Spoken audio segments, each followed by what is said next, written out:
warahmatullahi wabarakatuh. Hello guys, let me introduce myself. My name is Yulia Anggraini. You can call me Yulia.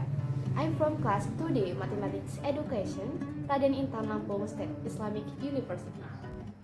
In here, I would like to explain about how to make sour jelly candy from dragon fruit skin with added acetic acid. Okay guys, happy watching!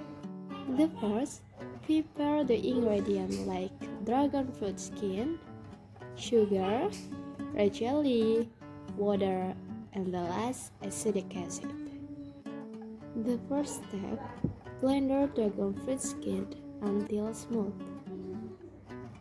Then add the water 500 ml in a pan and enter the ingredients that have been prepared such as sugar, red jelly, dragon fruit skin that has been smooth, and acetic acid.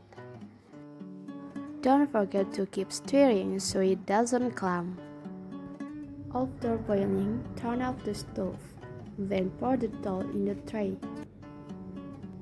Wait until it hardens, and finally, sour jelly candy is ready to serve.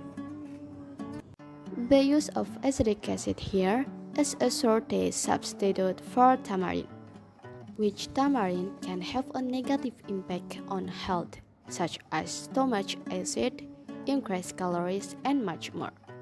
While the use of acetic acid can function for diet, lower cholesterol, and prevent diabetes. Don't store in a place that is humid or exposed to sunlight. Okay guys, thank you for watching and as I say, wassalamualaikum warahmatullahi wabarakatuh.